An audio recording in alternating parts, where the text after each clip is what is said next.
like to call this meeting of the Carson City Historic Resources Commission for Thursday, March 14th at the Community Center Sierra Room to order. Can we have a roll tomorrow? Chairperson Drews. Here. Vice Chair Darney. Here. Commissioner Block. Here. Commissioner Hayes. Here. Commissioner Schmitter. Commissioner Smith. Commissioner Spilda. Here. A quorum's present. Next item is B, public comments. Members of the public who wish to address the commission may approach the podium at this time to speak on matters relevant to or within the authority of the Historic Resources Commission, including any matter that is not specifically included on the agenda as an action item. No action may be taken on a matter raised under this public comment portion of the agenda. Is there any public comment? Hearing none, we'll move to C for possible action. Approval of the minutes from January 10th, 2010 meeting. We have late material with some corrections. Entertain a motion. So moved as corrected. Second. Motion second. Rob? Any questions on the motion? All in favor? Aye. Opposed? Motion carries. Michelle, did you want to weigh in on the minutes? No, thanks. Motion carries with one late arrival. Modification of the agenda. Items on the agenda may be taken out of order. The public body may combine two or more agenda items for consideration, and the public body may remove an item from the agenda or delay discussion relating to an item on the agenda at any time. Hope? No modifications. Board members? Hearing none, we'll move to E, meeting items. E1 for presentation only. A presentation from Jim Bertolini of the State Historic Preservation Office regarding the annual Certified Local Government Review. Hope? As the chair said, Jim Bertolini's joining us this evening. He's a historian with the State Historic Preservation Office, and he is giving us our annual review. So with that, I'll turn it over to Jim. Thank you, Hope. Jim?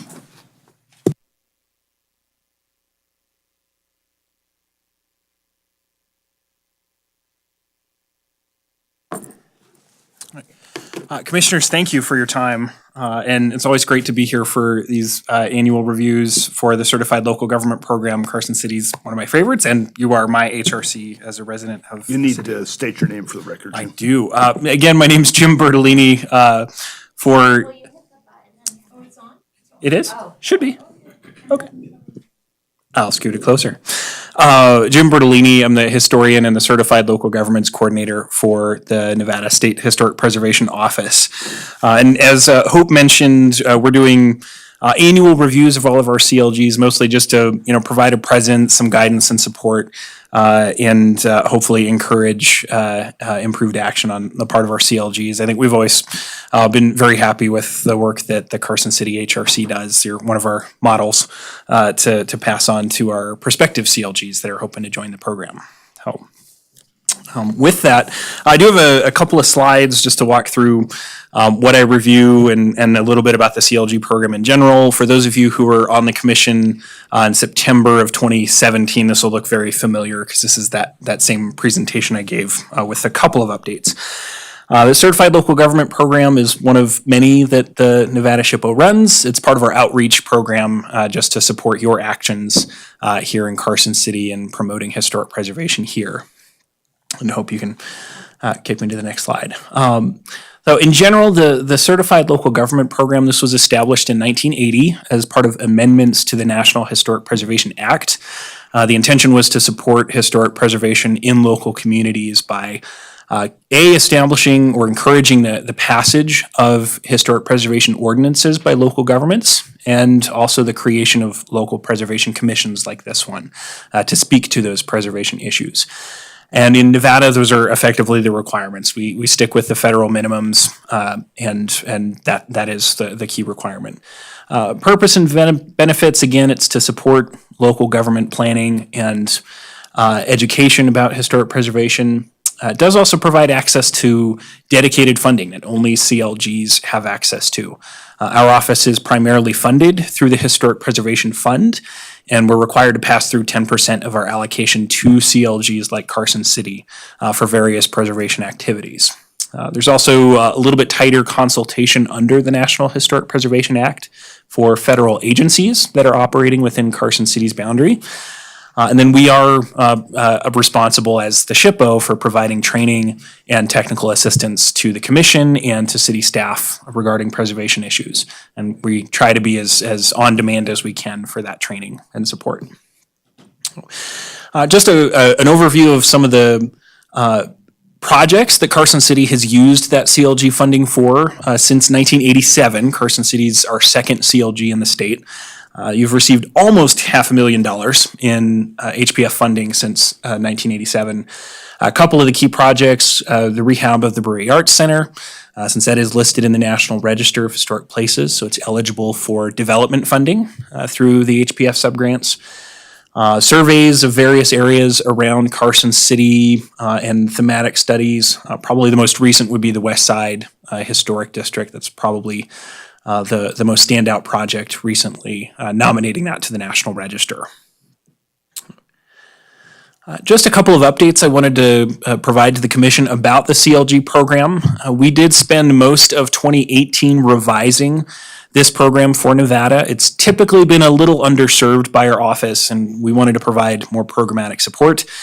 Last year, we redrafted our CLG agreements, and that's the agreement between your local government and our office about how to manage the CLG program. That will be submitted to Hope for signature and review by the city before it's signed.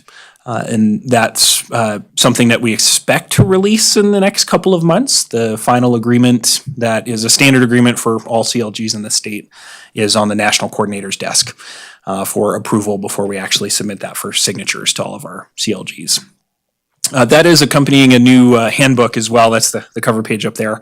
And that'll just be a best practice document for preservation issues. We hope it'll be kind of a guide and a resource for local preservationists in government, in nonprofits that can use this to help guide their efforts as just kind of a manual of what to try and do and what to try not to do.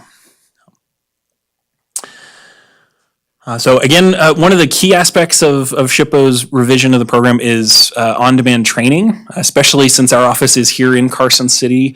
If there are issues about historic preservation that you'd like a training, even if it's a little 10 or 15-minute training that fits into your regular agenda, we're very happy to come by and provide that, whether it's, the Secretary's standards for treatment and how to apply those, especially with the new updates that the Park Service released in 2017. If it's preservation planning, National Register, we can provide pretty much anything. If it's something we cover, we can provide at least a short training or even a special session if that's of interest. Oh, that's good. And this is just a couple of good training options. Meeting best practices. I do have a short training module here that I'm giving to all the CLGs that can cover that. But again, we've offered to facilitate preservation planning retreats for a strategic plan, what you might want to cover over the next 12 or 24 months. I think the city of Reno might take us up on that in the next few months. We could cover your outreach options, how to do outreach in a community, especially when you already have a fairly robust presence as a preservation commission. But really, it's whatever you'd like, whatever you have questions on. We really look to you to kind of drive where you think your information gaps are, and we'll try to help fill those for you. Just a little bit about this review. I already had a meeting with your staff and the chair of the commission just before this. A lot of it is about maintaining public access and transparency. Are the records, like your meeting minutes, accessible? Your survey records of historic properties, are those accessible to the public? And then I'll be sitting through the rest of the meeting, just kind of watching for Robert's Rules of Order and parliamentary procedure as the meeting goes through. So fairly basic standard stuff. And these are just a couple of informational items. And I think a couple of these I announced back in 2017 as well.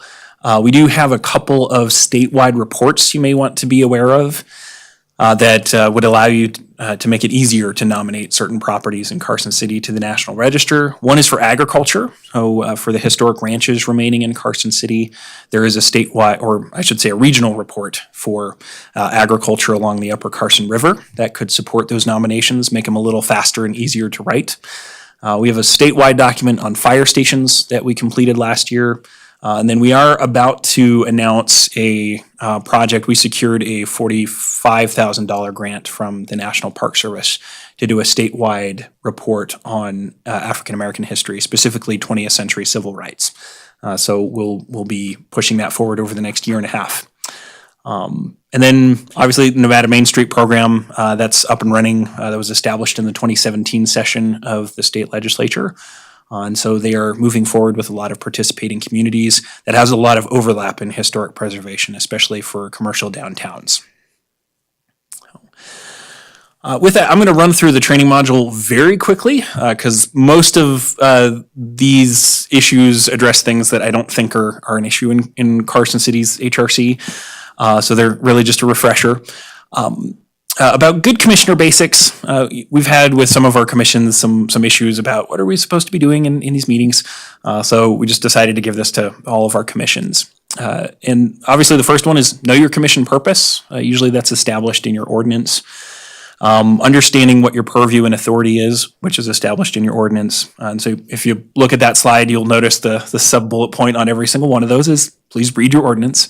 I usually suggest, just as a refresher before a meeting starts, to take a look through your ordinance again, especially the sections relevant to any of your agenda items, just to cover that. You know, what does the Board of Supervisors expect of us during that meeting? And so just with that spirit in mind of reading the ordinance, I was just going to run through Carson City's ordinance a little bit. The purpose statement is always the one I hone in on most specifically because it has what the Board of Supervisors expects in the broadest sense. And I really appreciate Carson City's because education is the very first thing that you're charged with, and that is likely your best tool as preservation commissioners is educating your public, educating yourselves, educating city staff, educating your elected officials about the value of historic preservation as it pertains to culture, economic value, health, general welfare. Those are all important aspects. I won't belabor this, but these are just the sections that cover the specific powers and duties, including designating historic resources, participating in National Register nominations, design review, et cetera. So not a bad thing to know. These are just the code citations of what you have. Most of this is fairly standard for communities that have design review. And again, I think Carson City is a really good model for a lot of our communities to follow. And my last slide here is just, this is part of that trifold that I handed out to everyone. And that's just the NAPC Code of Ethics. That's the National Alliance for Preservation Commissions, which I believe Carson City is a member. And this is really the only national nonprofit that supports the work that you do as local preservation commissioners. They have members from all across the country. And so their whole job is to support what you do and to get information and guidance into your hands. And that little trifold is a good reminder of just some of those good responsibilities that you have. And I always like to run through those, the responsibility to the community. Ultimately, we're all public servants in this. We're trying to improve our communities. A lot of us are professionals that do this, and we have responsibilities to the preservation profession, especially to work collaboratively, and then to follow standards of professional conduct. A lot of those come from state statute rather than the NAPC, but that's really a call to follow those. Again, I've always been impressed with Carson City's, the HRC's adherence to a lot of those. So hopefully this is a nice refresher for that. I think that concludes my slides, but I'm happy to answer questions from the commissioner staff if there are any. Oh, you're just playing? Any commissioner questions, comments?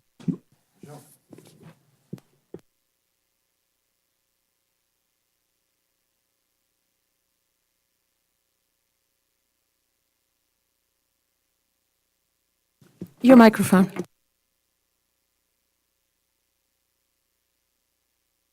Yeah, okay. You're on now.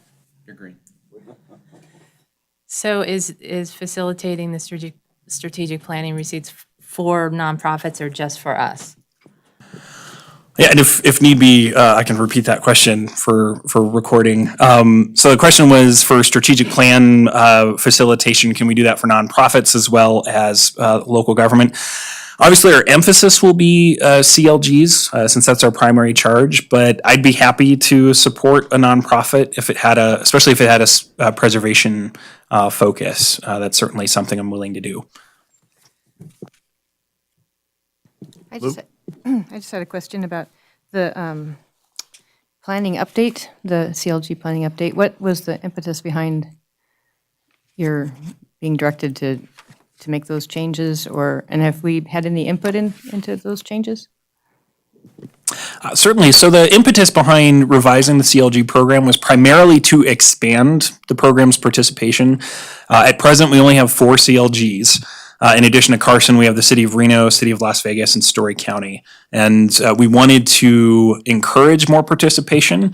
A lot of the barrier to that was the rigorous requirements that we had that were also kind of unclear. So the key thing was to clarify our requirements and make sure that the threshold for certification in Nevada was low enough that rural communities, say the city of Winnemucca, Elko County, those kinds of local governments would also be able to participate in a way that made sense for them. So that was the key focus. In terms of input, we did send the revisions out to the CLG representatives and to most of the elected officials in Nevada, at least if we had direct contact information for them. And so we received some comments, mostly supportive. For the most part, for our existing CLGs, our goal was to not add requirements, but rather to build a floor underneath what you're already doing. That is true of Carson City. I think the only new requirement that would change would be an annual training requirement. So we are going to start asking our CLGs to send their representative, their staff member, and then at least one commissioner to a training of some variety during the state fiscal year, and that's July 1 to June 30. We're going to be very accommodating about what counts as a training. We're going to provide a lot of those trainings for you, including if you request us to show up at a commission meeting to present on a topic. So that's the key new thing that you can expect. Otherwise, we've mostly relaxed requirements. One of the key items there would be on professional membership. We're only requiring one member of any HPC around the state to have some kind of professional training in historic preservation. And we're prepared to offer waivers to local governments for that if they don't have someone available. Yeah. Any other questions? Hey, Jim, wasn't there an MPDF done for the Lincoln Highway? And is that available, or will it be? Certainly. So as part of mitigation for a Nevada Department of Transportation project up in the Tahoe Basin, there was a partial MPDF drafted for the Lincoln Highway from Carson to State Line. So it basically ran from where the Attorney General's office is up to I think Spooner Summit. A nomination was drafted for that. Our decision after NDOT decided to just do a statewide report of that kind, we've tabled that. And so we're waiting for NDOT to finish the statewide version so that we can just move that forward. But this commission can expect to review a nomination for Kings Canyon Road. That's the nomination we expect to move forward to file that MPDF. We always need one nomination to file to test the registration requirements in a multiple property form. And the Kings Canyon Road is really our best Lincoln Highway era resource in the state that we know of. So it's likely that we'll nominate that as part of that. And this commission will have a review of that when it comes forward. I don't have a timeline though on when that'll be submitted. Can we use CLG funding to help fund that nomination? You can, but you don't need to. It's already drafted and ready to go. It was finished as part of the mitigation for the Cave Rock, the rock shelter that they built around Cave Rock. And so it's ready to go. It just needs that larger state context to go with it. Any other questions, comments? I would like to apologize for coming here 5 minutes late into your presentation. That was not very professional on my part. I apologize to the board for being late tonight, too. You owe us all a drink. I just want to add, the chair and I did meet with Jim prior to this meeting, and I do want to report out on something I think we spent a good amount of time talking about, and that's the Section 106 review. We've definitely noticed that Kristen Brown with the SHPO's office is directing folks who are involved in the Section 106 review to come before this commission as part of their scoping session, and we certainly appreciate that. We also spoke to Jim about how we'd like to continue to be involved in the Section 106 review, when they get to the point where they're identifying their mitigations, if there will be an impact on a historic resource in Carson City, we would like the HRC to be a participant in the review of that document and in identifying the appropriate mitigation for our community. So that's something Jim is going to take back to the SHPO's office and discuss with them. But we definitely are acknowledging that we were invited early on in the scoping period, and we'd like to stay with the program as a reviewing agency. Thanks. Thanks, Hope. Any other questions, comments? Thank you, Jim, for your time both before the meeting, and enjoy the rest of it. Next item is there any public comment? Guess we don't need it on that. E2, HRC-19-11 for possible action to consider a request for the installation of a 20-foot section of a 4-foot tall steel frame fence on property zoned residential office, RO, located at 301 West King Street, APN 003-216-10. Hope. Thank you, Mr. Chair. And I believe it was a coincidence that Jim included this property in his presentation. Yes, so that was interesting. But yes, this is a request for a 4-foot tall steel frame, 20-foot long gate with a perforated metal fill safety screen located at 301 West King Street. The property is a contributing property in the district, constructed in 1907 per the assessor's records. Per the 1980 survey data, the structure is a 1-story vernacular building with some classical and revival influences. Given the screen and the opacity of the screen, the gate is considered solid and it cannot exceed 3 feet. The applicant has indicated in his application that the purpose of the gate is to prevent unauthorized use of the driveway. When reviewing the gate and fences, we look at section 5.24 of the guidelines, which addresses new fences. It says that fences should be constructed in a manner which will not adversely affect the primary views of any building. This property is on a corner, so it does have visibility from 2 different streets, although this is the side elevation. The guidelines also advise that a fence should consist of a design that will enhance the overall visual presentation of the building and be made from materials which are traditionally associated with fences located in the historic district, including wood, wrought iron, decorative woven wire, and in limited circumstances, masonry. And the guidelines advise that a fence should contribute to the character and defining features of any building in a positive manner.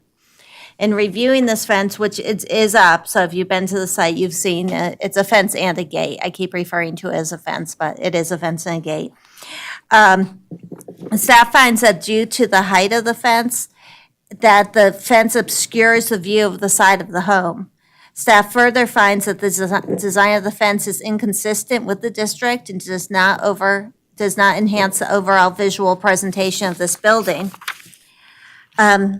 Staff is recommending denial of this fence, and because we believe the design is somewhat modern and would suggest that a fence of woven wire, which is the rest of the fencing that's on the property, or wood, would accomplish the applicant's goal of securing the property while providing for a fence that's consistent with the district.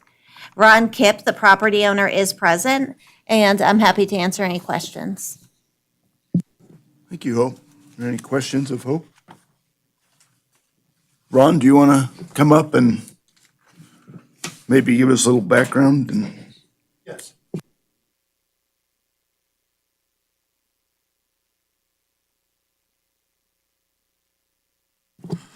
Ron Kipp. I live at 29 McClellan Peak Road in Mound House. I lived in Carson City right over here behind Mills Park for 26 years prior to moving to Mound House. My wife and I bought this house a year ago in November. Our oldest daughter resides in it. She is buying it from us at my wife's rate of monthly payment, which means she will inherit it long before she pays it off.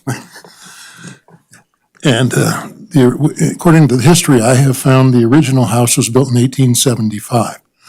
And then there were additions in 1904, and the carriage house or garage was built in 1914 or 1915. I did, before I proceeded on with this gate, I did meet with Hope, and we discussed a 4-foot-high fence with the 3/4-inch slats at 4 inches on center. And that's what I discussed with my gate people. And they all informed me, well, you got to have a safety screen so people can't poke their hands in between those 3/4-inch pickets when the gate is opening or closing.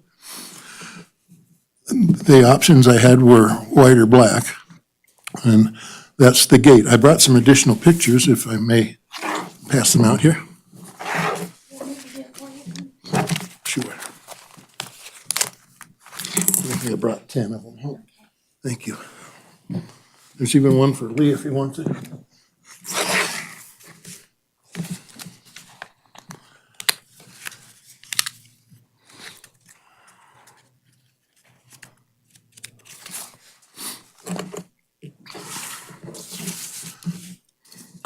The very picture, first picture, number 1 of 4, is taken from inside the driveway looking out through the gate.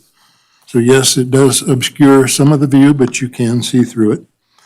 I think Hope would probably be happy if I took the screening off. But I don't think the insurance company would be happy if I took the screening off. I talked to Hope today. I drove around looking at a lot of fences and gates. There's a lot of stuff with finials. There's a lot of things we could do to make this appear older, if that is what your desire is. A wooden fence, trying to make a rolling gate out of it, doesn't work very well. I would prefer to stay with the steel gate. It's in the open position there. Normally, it will be closed. So the view that is being obscured of that side of the house is pretty plain. There's no corner coins. There's no architectural features to speak of. The second picture is with the gate open looking in the driveway, and that's the back porch.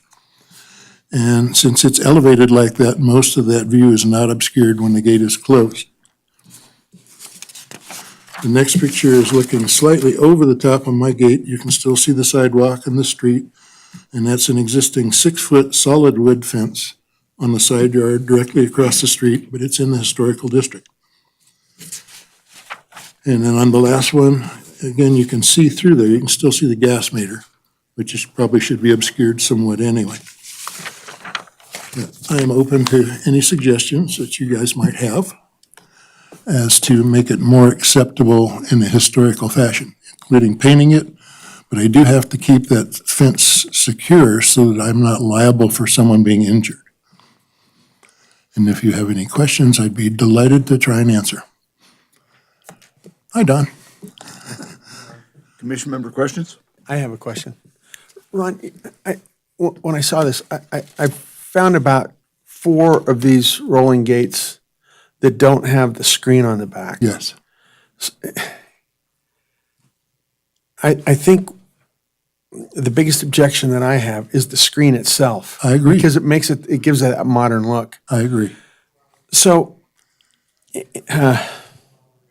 and you're opposed to removing the screen because of a liability issue? Yes. Yes. Well, if one person lost a finger, that would be the only one. We could put a sign up then with the finger. Hope, would you mind giving them this bonus picture? Yes, I do. Oh, okay, you can hold that. I got one.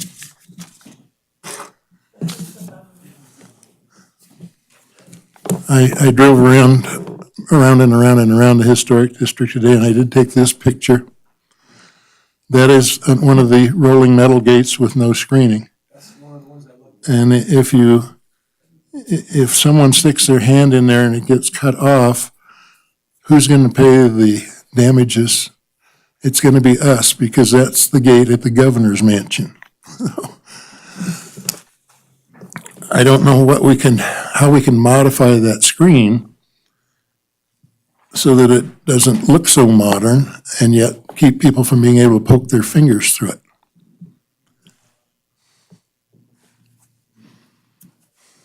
But I'm certainly willing to try. Does it need to be, I mean, across where the moving panel is, but does it have to be on the side that's just attached where the gate slides to? That's where it attaches to the old metal fence? Does that part have to have the screening behind it? Yes, because the gate would be sliding there. It doesn't right now, and it doesn't actually have to, hopefully, because it's sliding out, but people still could put their fingers in there. But their main concern is While it people was walking sliding? by the driveway and having it open Yeah. and sticking their fingers in, because your fingers or your hand or your arm are not going to stop that gate. It's not like a garage door. It doesn't have a stop and reverse. Ron, how's that screen attached to the frame of the gate? To the It's riveted. It's actually riveted. screwed on, Don. It's screwed on. Yeah. I noticed that the fence right next to it, the wire fence that Hope is referring to, that's the lower portion, that's a 2x4 wire fence, Yes, 2 inches by 4 inches, yeah. which is fairly typical to something that we could pick up at a ranch supply or a fencing company to replace that. You couldn't put your arm through it. You could put your Fingers through it. fingers through And it. some kid could stick his hand through one of those 2x4. But the offset is 4 inches on that gate. I'm just trying, to me, it's the mesh. Oh, I agree with you. I'm not arguing that point whatsoever. I'm trying to come up with a, Don, I agree with you. This is the only gate I've ever seen with the mesh on it. I mean, I've done quite a few of them around the Lake Tahoe area, Carson City. None of them have a mesh like that, that roll. Granted, about half of them are not rollers, they're the stand-up kind, Yeah. which we don't want to see that. But I can't see where the problem is with having the mesh removed.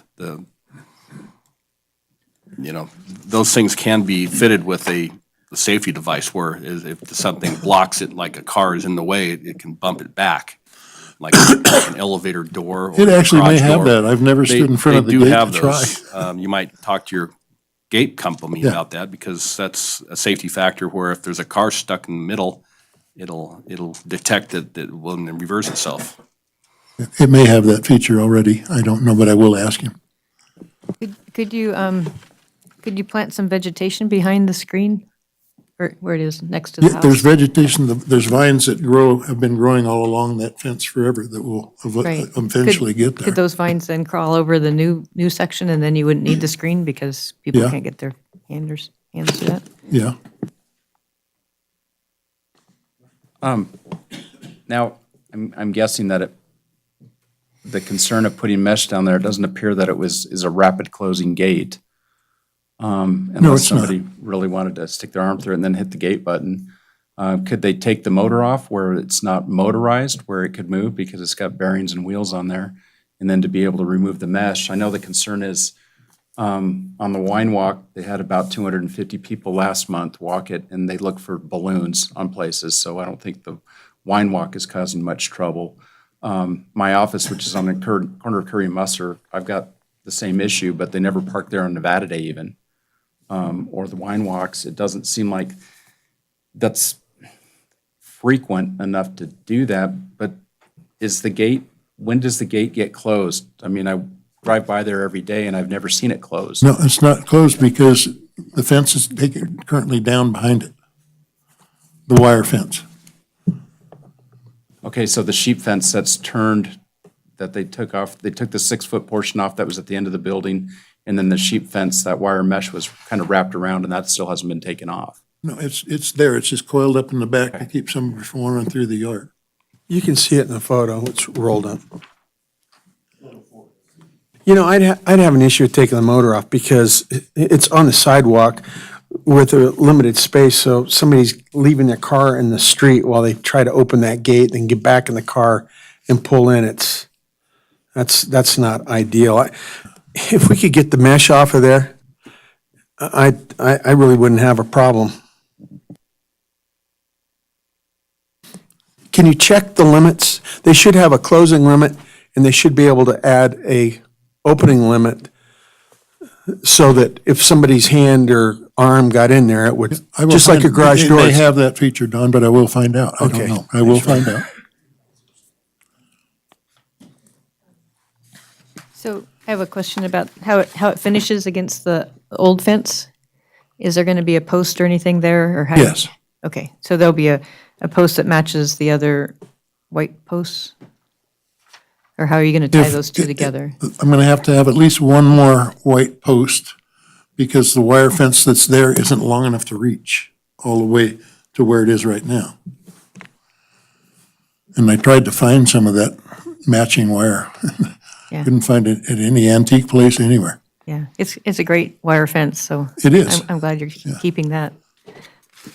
So, Ron, are you gonna re-roll the wire, or how are you going to finish the fence behind the new fence? You gonna re-roll the wire and then add a section of iron fence, or? Well, according to the guys at the gate company, I should put 2 more panels so that that gate is, you can never put your hand through and get to the gate while it's moving out or back. Okay, well, here's Then I would connect the wire to that. the but- problem that I have with this project. We can look at it right now. It's been built without any of our input. Yes. And The gate guy told me he was months and out. it's not a cheap installation. No, If you had come before us, I mean, I know you talked to Hope about a 4-foot fence. If you had come before us, we could have discussed this well ahead of time. oh, yes. From the look of it, there's at least a 6-inch gap between the fixed panel and the gate. Unless somebody's got really long fingers, they're not gonna get those jammed in there. You can break a wrist, but you're not gonna get a finger cut off. The gate's not gonna be opened every 15 minutes. No, it's going to open once in the morning and close and Yeah. once in the evening. So I'm really not seeing the need for the screen. I mean, if it's open, there's a car coming in or going out. Yeah. If somebody's gonna stop and put their hand in it and get their arm cut off, that's, I think the chance of that happening is pretty minimum. Yeah, And I'm not sure if that screen's really necessary. If you had come before us, what I would have suggested is we keep it the height of the wire fence. And we try to make the gate, I've gone online because there's not a whole lot of wire fencing left in Carson City, and it's really neat stuff. It's very characteristic of a turn-of-the-century fence in most historic districts. You can find something very similar online. It's expensive. Yeah. But you can find it. I would have suggested we put made the new panels like that, done a gate out of the similar material, and we would have accomplished what the objective was. I mean, what we're stuck with now is a fence that looks totally out of place. It detracts from the side of the building. It actually detracts from the rest of the buildings on either side of King Street as well. I'm not sure how to fix it. I mean, if we take the screen off and paint it black, we might have a chance. I would suggest that instead of putting 2 more fixed panels up to finish that gap, you extend the wire fence as far as you can. And then, In front of it, yeah. well, in back of the gate. It'd have to be in back in, of the gate. in front of the gate. It's got to go in front of the Oh, gate. okay, go in front of the gate? Yes. Yeah. And do something like that. It'd sure be nice if the gate was at about the same height so the wire fence could screen it. I don't know if they can modify it. You can see that it's about 6 or 7 inches higher Yeah. right there than that fence. Anyway, those are my thoughts about how we could have done this. but Yeah, the reason I went with white is the house has got, all the trim on the house is white.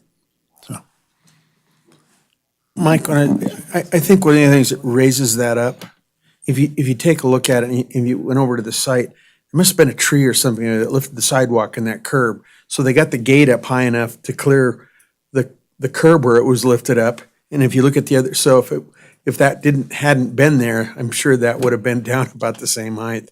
But they're trying to get by, I'm sure there used to be a tree there and it lifted that up. Looking back at Google, there were trees in that landscape strip clear up to 2010. After that's when they disappeared.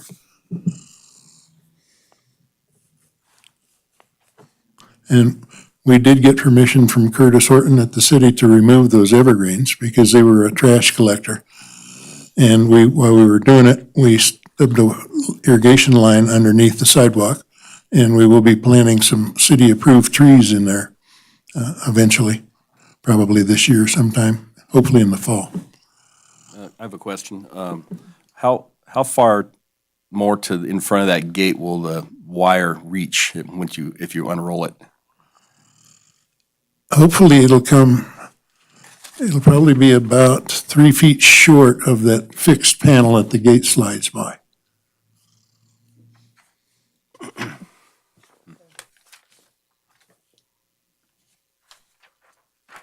Yeah, I think didn't that sheep fence come all the way to that 6-foot wood fence that you had on the end? Yes. That was something, then, so that's gonna come to the corner of the building back there. And if he needs more sheep fence, remember, we approved Robin Laguz's property on Spear and Phillips, and she put that same identical fence back up.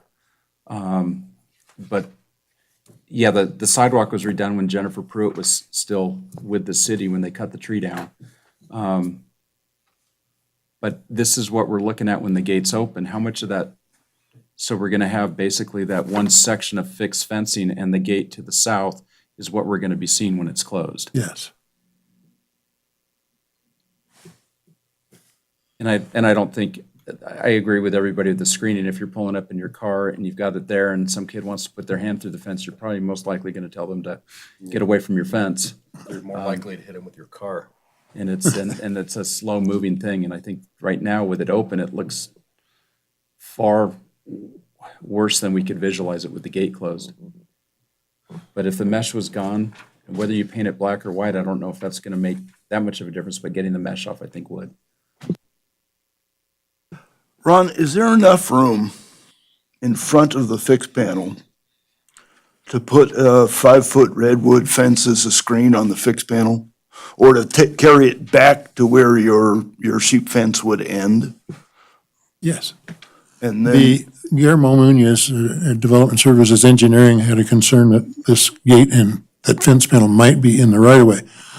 1972, I was working for Fuller Engineering. We had a contract with Carson City to split the improvements in the entire west side and dig and see if we could find centerline monuments in the street. And I found one gunpowder barrel full of lead with a pin in it. Most of the time they were small, formerly wooden kegs with a pin in them full of lead, and a couple of sandstone blocks with pins. And they were all about 1.5 to 2 foot down, and we put survey monument cans on them. But as the city continues to put in new sewer lines and rebuild the streets, they have not replaced those. So, but that's a 66-foot right-of-way, which puts the back of sidewalk right on the edge of the property line. So that curb is behind it.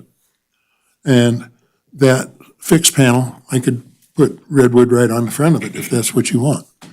Mike, I've got a question. You said a 6-foot fence. well, I was thinking lower. Yeah, because you could take, if the mesh came off the fixed panel, you should be able to screw right to the frame of that fence with the redwood.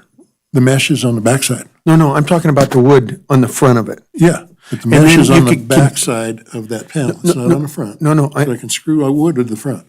I know, but if we took the mesh off and I'm talking only about the fixed panel right now. Yeah, Following up on what Mike did, if you just did a wood fence that's slightly higher than that and you applied the boards directly to your frame, yeah. and then you continue that down to where you can have the wire fence start, then all we're dealing with is the gate itself And if the mesh came off, so we're gonna hide the panel. That would be a fix in those days if you did not have the wire. You're talking about the fixed panel, putting redwood on that. Would there be enough room between that fixed panel and the gate to put a face of redwood just up to the top of the gate and just make it a wood fence? You don't have to take the mesh off the back, don't have to paint it, just put a wood fence on it like it is across the street where it's a 4-foot fence, it's not a 6-foot or a 5-foot. It looks like there could be enough room to do that. Just to screen it. Just to screen the whole thing. The way, Jed, one thing we have to think about is this has a roller top and bottom on the operator, and what it has to do is it rides on that top rail and the bottom rail. So there's not a way to So couldn't screw the wood to we the put top the rail. wood just below the wheels, the pulleys, the shivs, whatever you want to call them, and then just paint the very top part of the fence black? You've got wood screening the whole thing. It looks like a wood fence except for a little detail. If we're taking the screening off, aren't the 3/4 inch pickets adequate? Just open?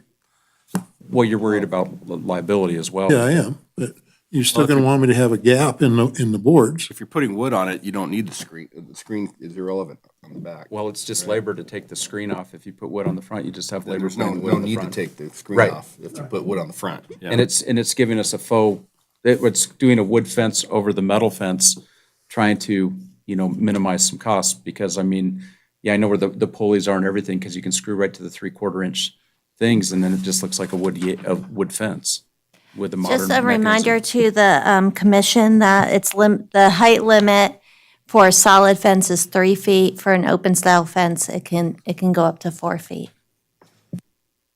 So how tall was the original little white fence that was there at that It was corner? actually 5 foot 10 inches from the sidewalk to the top. What happened to those boards? When my daughter pushed on the corner, it fell over. A question for you. It's on the side of the house, and right across the street at the Sweetland Apartment Building, there's a 6-foot fence there. So that's no longer allowed in the district? When I wrote the report, I looked it up. I'm looking it up again just because I'm fairly certain I'm giving you correct information. I'm just double checking myself right now. Another thing, and I hate bringing this up, I seem to be the guy that brings this up all the time.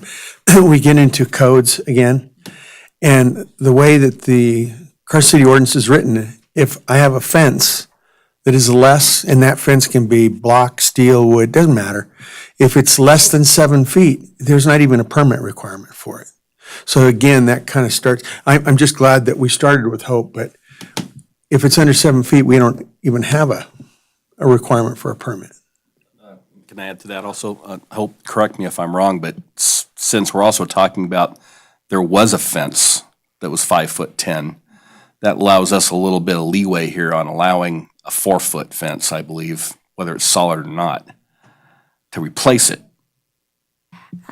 First, in terms of the code, what the code says is that you can have a 6-foot fence except, and that says no walls or fences exceeding 4 feet in height shall be permitted within the front yard, which is not what we're dealing with, or within 5 feet of the property line on the street side. So it would have to be set back. It's been some time since that fence was removed, so we'd have to go to the planning commission for permission to have a fence taller than the code would permit. Solid fence. So how far is that setback? 4 feet, 8 inches or something from the face of the curb or the sheep fence to the gutter? That's what we're talking about as far as 5 feet, isn't it? No, back of sidewalk. Hope, can I ask you a question? You're saying to go to the planning commission. The fence fell down and we have a fence that goes right up to where it was. That's the wire fence. So you're saying the only thing we could replace it with without going back to the planning commission, because obviously the fence is there before the ordinance is written on the 5-foot setback. You can have an open style fence up to 4 feet tall. So if we're talking about the wood, for example, if you were to place the wood, if you were to place the wood on, say, where the vertical elements were, and make it some type of picket or type fence, an open style fence, then that would be allowed to be 4 feet tall. It's just if we're proposing solid wood at a 4-foot height, that's where we're going afoul of the code. Okay, so if we went with a 4-foot fence with a 1-inch spacing, that's an open fence, right? So we have a 1-inch spacing, we have a 6 to 8-inch gap between the solid section of the fence and the gate, so nobody's gonna be able to, it's gonna be really tough to get a hand through that 1-inch gap and get pinched on the gate. So what I'm thinking is, you go with 4-foot open fence, redwood fence, attached to the front panel, extend your sheep fence as far as you can, and then your next panel just repeats the open fencing, the open redwood fencing. If you take the screen off the gate at that point, we paint it black. We have screening, we have sheep fence screening in front of the gate. We could put some vegetation or something to even soften it more if you needed to. But I think we've kind of mitigated the sore thumb issue by doing that. I have a thought perhaps that you might consider is we take the screen off and we put plexiglass. The plexiglass has the same issue as vinyl fencing and everything else in the district. The material No, just doesn't clear glass, belong clear there. plexiglass. No, it doesn't belong there. It's Okay. plexiglass. It's a late 70s, 80s product. It doesn't belong in the historic district. And I mean, to be honest, yeah, if you take, I don't see how, if the fixed fence is wood with 1-inch gaps, I think we've kind of accomplished Yeah, what. I do too. Is the 1-inch gap Yeah, correct? Oh, and by extending the sheep fence in front of the gate, you've got another barrier where you can't, it makes it difficult to put your hand in there. yes. And Mike, as far as it being redwood or something, it could be painted white, the wood, which would help, I think, rather than having a stained wood or something else. Yeah, the old existing fence looks like it was white pickets. And you could. It was painted white. Yeah, you could repeat that style with a 4-foot fence and gaps. Okay. Mike, we're talking about this panel and being able to take the wire down as far as we can. Why don't we take the wood fence and that panel all the way to the termination point of where the gate is when it's fully opened? And then, carry that all the way through his solid part now, and then with the gate, if he paints that white, if he paints the fence white, then we can leave the gate white. And we take the screen off the back of the gate itself. Will that work for everybody? That'd work. I would keep as much wire as you can, Ron. Yes. If somebody Oh, yeah. decides to It- park it in might front and reach. forgets to put it in park and drives through your fence, you might want to have some spare fencing around. Yeah, no, I would never throw any of that fencing away. It might actually reach. In my head, it's going to be 3 or 4 feet short, but it might actually reach. Well, yeah, I think the option, I'd be satisfied going with Don's idea of just extending the fence all the way to the end, to Where it is where your right gate now when ends it's now, open. or extending or rolling out your sheep fence and making it work. Actually, I think Don's idea screens that gate better than the sheep fence would. If you put planting material or vine on that, eventually it's going to impede the gate working. So this way we clean up the whole thing and. But keep in mind, we're looking at a gate that's open, and like he says, it's going to be closed, so the sheep fence will do that, the panels. But Hope, I have another question. If the sidewalk was poured at the edge of the curb, because you've got 4 feet of devil strip, as Art Hannafin used to call the devil strip in there, so the code says it has to be 5 feet away from the sidewalk. From the property line. The property line is from the curb to, No, it's back a sidewalk. Jack. The property line is back sidewalk. In the historic district, that's not been explained to me that way at all, ever in the 3 historic properties I've had. It's not from the- 100% It's, consistent. well, it's curb to the property line starts at the curb, but the right-of-way does go in. The right-of-way, But setbacks are from Right property of way and lines. property lines are Same two thing. different things. roger that. Okay, well, it's, never, Can I make a motion? Can I just summarize real quick why I thank you? Because when the motion comes, I want to make sure I understand it. What I've heard you talk about, and I've heard 1 inch separation, rather than 1 inch separation, I'd prefer the commission refer to an open style wooden fence on the fixed section, because I'm not, sitting here right now, I can't visualize 1 inch. I don't want to commit that 1 inch is going to de facto be open style. I'll work with How about at Mr. least 1 inch? You can certainly say that, but it's an open style wooden fence on the fixed section of fence. That the wooden fence would be painted white and the screen is to be removed. Is that what I'm hearing? I think the screen didn't necessarily need to come off the fixed portion that we're putting the white pickets on because you won't be able to see it, so that's up to you if you want to. I think the screen taken off the gate was the most important element. Actually, you are going to see that screen. If we're 1 inch to 2 inches between the boards, you will see it. So, and that's why I asked if it was welded, I was going to go, but if it's screwed on, it's going to take somebody an hour and then that frustration of throwing that money in the back of the. so do we need to stipulate behind the wood fence portion that all the metal that we see or is there would be painted black?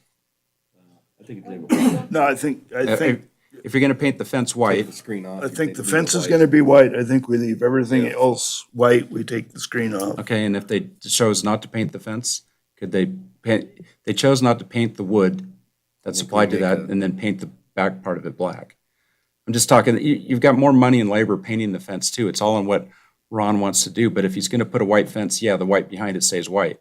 My daughter has to earn her keep. And if you're gonna put a wood fence and decide not to paint the wood fence, the white's gonna stand I through, think so. they should match. No, I would paint the fence. White. Okay. No problem with that at all. My daughter loves to paint. She's been painting the inside of that house for a year. Are there any other questions or comments? Chris? Can I just verify something? So we have this wooden fence with a gap of some size. The green's on, is it on? Yeah, an open. Test. Okay, so, but then you should, and behind that is this metal fence we see now on our photos. We take the screen off. We still want to coordinate the openings in the wooden fence to line up with openings in the metal fence Yes. behind it, so that you just see air, you see the house, I suppose, or whatever. You shouldn't be seeing the metal strip right in the middle of your open gap. Just a little coordination would be really helpful, it seems to me to. screw them onto those. Don't you have to attach the? No, they'd be screwed to the top and bottom round. Oh. Yeah. I can make an motion, I think I can kind of fix all this. Are there any other comments, questions? I have a question, Mr. Chair, and the motions hasn't been made, but when the motion's made, can the removal of the screen for both the fixed section of the fence and for the gate be clear? Thank you. Thanks, Hope. Any other questions, comments? Is there any public comment on this item? Hearing none, I will entertain a motion. Don? I would like to make a motion. Do I have to read I'm just going to make a motion, okay? My motion is this. In regards to HRC-19-011, that the mesh on the back of both the movable and the fixed panels will be removed. The fixed panel that is to the right of the gate when it is closed shall have pickets or wood placed that are centered on the pickets of the metal, and that the gap between those should be a minimum of 1 inch, a maximum of 2 inches. And that the fixed panel will then be amended with another fixed panel which will extend to the right, the distance of the gate when it is open. I don't It think is we up want to do if that, the, huh? huh? I think we're just going to extend the wire, that existing 3.5 Well, foot wire I didn't fence down. finish. If, that we will extend the wood all the way. If you have enough wire and we can take it back to the fixed panel that's there, we just leave it like that. Okay. Don, can you amend your motion to say I move to approve Yeah, the that's, following conditions? do I have to read the conditions again, Hope? No. We're going to have to listen to the tape anyway. so I you can do the whole just thing over reference- again. Okay, that would be great. I move to approve HRC 19-011 based on, It's sort of a negative. based on the findings that the request is consistent with the design guidelines which will be enumerated for the Historic District and the Secretary of the Interior Standards as noted in the staff report. The fence shall be amended as follows. The mesh on the back of the movable and fixed portions of the fence and gate shall be removed. Wood shall be placed, wood board shall be placed centered on the steel pickets of both, of the fixed panel. And the distance between those boards shall be a minimum of 1 inch and a maximum of 2 inches. In the event there is not enough of the existing wire to connect to the fixed panel, then another solid panel with board spaced as the same as the fixed panel shall be installed the full length of the gate when it is open. Will that do it? Don, can you, Oh, here we go. can you just amend your motion quickly to say is consistent with the design guidelines for the Historic District and the Secretary of Interior Standards with the conditions per your conditions? Can I amend it with what he said? Thank you. I have a motion. Do I have a second? Second. Any questions on the motion? Aye. Opposed? Motion carries unanimously. Thank you very much for your cooperation, Thank you. Don. No, I've been here a long time. I plan on lingering a few more years, so I want to, I want to participate and do the right thing. So That's a really nice house. it is. It's getting a lot better than it was. And I hate to tell you some of the things I found in it. Very scary. Thank you very much, all of you. Thanks, Hope. Okay, item E3, HRC 19-023, for possible action, discussion, and possible action regarding potential nominations for the 2019 Carson City Historic Preservation Awards for outstanding achievements in historic preservation. Hope? Yes, as the chair said, the HRC annually presents the award to projects, persons, or organizations for outstanding achievements in historic preservations. Advertisements were placed in the newspaper as well as on the city's website soliciting nominations. Commissioner Block did provide an email where he identified 7 potential nominees, and I'll go through those. I have not received any other nominations. The picture on 301 West 4th Street, per the assessor's record, this building was constructed in 1914. 311 West 4th Street, this was constructed per the assessor in 1909. 312 West 3rd Street, I apologize, the wrong photo was in your packet. This was constructed pre-1875. 138 Rice Street, this was constructed in 1876. Rice Street is on the east side, it's not in the district. 116 Rice Street, this was constructed in 1910. 130 Rice Street, this was constructed in 1949. In 410 North Carson Street, this was constructed in 1890, and in 2017, RAC provided a facade improvement grant for this property. So those are the nominees we have right now. I included, to the extent there was a survey on the property, it was in your packet. And I'll now turn it over to the commission to have a discussion and identify who or what project you'd like to nominate. Thanks, Hope. Right off the bat, I'd like to nominate Karen About. She's been a huge champion for the district, and not only on her, with her time on the board, but just in general. For her support of the scavenger hunt prizes for lunches at Adele's. So that's always been great.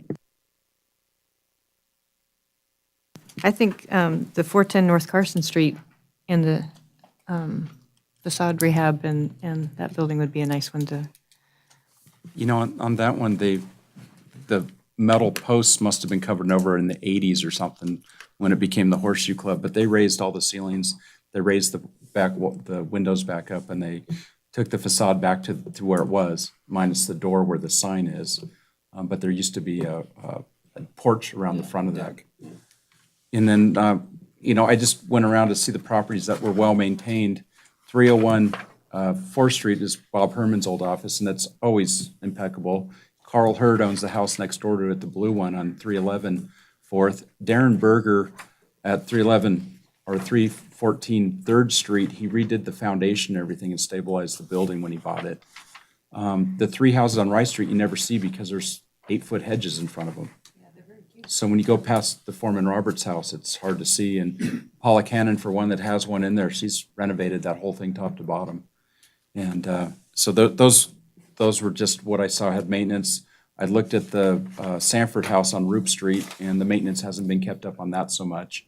And then the crematory place over off of Long Street, they had a aluminum sliding window right up in their top thing. So that's what I came up with that just for a maintenance standpoint. I like the idea of one on Main Street, one on the west side, and one on the east side. And I do think we should recognize former Supervisor Abowd, because she has been very sympathetic. And, you know, how many do we want to limit it to? That'd be 4 in 1 year. How important do you think Supervisor Abowd's work has been? Lou brought up a huge point. Every year we've done the scavenger hunt, Karen has graciously given a free lunch as an award. Karen, and from my time on this commission, even before Karen was on the board, she had consistently supported the district from a design perspective. And once she got on the board, I always knew that I could count on her to support us. Well, I don't want my comment to be misconstrued. I was trying to get to a point. When we nominated and we placed Art on the, we thought that his work was so important to the district that we said, we'll postpone everybody else and we'll just honor Art. So that's where I was going with this. I looked at the work she's done and I'm going, maybe we don't worry about the building this year, maybe we worry about the person. And I have another comment, another one too as well. No, that's a point well taken. Although, I mean, I think Art's work in the district and on the board really was above and beyond. I mean, we probably wouldn't be here if it wasn't for Art. And I agree, that's why I push so hard to just make that, but I don't know about the earlier stuff that Supervisor Abowd did. I'm not trying to put her in the same classification as Art. I think that would be hard pressed for anybody in this board to do. But, you know, sometimes you don't have to equal the other individuals. Sometimes yours has brought important aspects to the district as well. Here's a thought. Here's a thought with Karen, because she was on the redevelopment authority for the facade improvement, and the result of that facade improvement was this building for one, that we give this award in combination or with cahoots with Karen. But at the same token, I don't think Karen's going to stop, so we could give her an award anytime down the road. But she has, with the work that she did on Laura Fitzsimmons' house over on Sunset Way, and the doctor's house there on Spear and Carson Street, Laura's office, Karen's done exemplary work, and I don't think she's going to stop. And with what Art did for years and years and years, starting in 1972, I think that's different, but that's just a thought. I kind of like connecting her with the downtown and the facade renewal program that she helped put through. I think that's kind of a nice. Well, it also shows there's something that really happened with her because of her being at the helm, so to speak. The problem I see with connecting it is it kind of diminishes the individual contribution too. I mean, I think she should be recognized for all of her contributions, not just her connection with downtown redevelopment.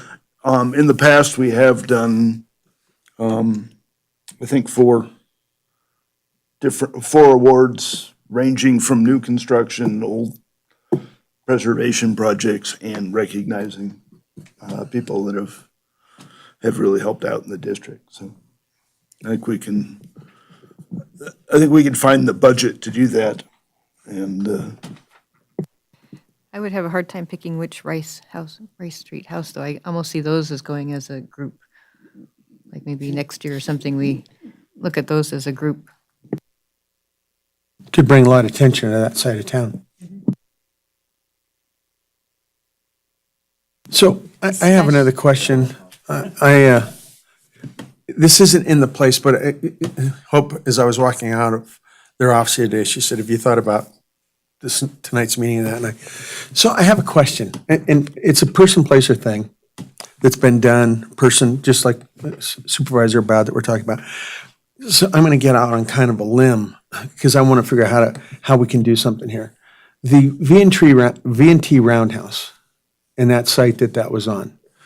We all know the story, 52, it's gone, except for the two arches that have been stored at the county yard since 1991. Because someday we're going to put those things up. And I'm just curious how we would go about, dedicating that site where it used to be as one of our, and somehow how do we move this thing forward from this commission to maybe get those arches put somewhere? This is a project that some guys came to the office when you were around, Rob, that they want to do some type of a gateway. We've got these arches that have been sitting down there since 1991. And if we put those up, wow, we could give this award to that. So I just kind of got into this, studying this a little bit, and I'm going, wow, we all feel bad that it was taken away, but we don't feel bad enough that we can take the arches that are sitting there decaying by the day and do something with them. So I wanted to bring that up because I was going, how can you nominate a place that's not there, that there's no person and there's no thing? well, you can nominate a site, which is exactly what you just described. That's what I believe, and I don't know if Jim, I don't know. No, go ahead, Lee. Good evening. For the record, Lee Plemmel, Community Development Director. Since he mentioned the arches, I just wanted to give an update of some of the things going on, talking about that. Because you mentioned with the South Carson Street project, there was a group put together to discuss about what a gateway feature would be, and there's going to be a roundabout at Stewart and South Carson Street. And we talked about that, where a feature could go.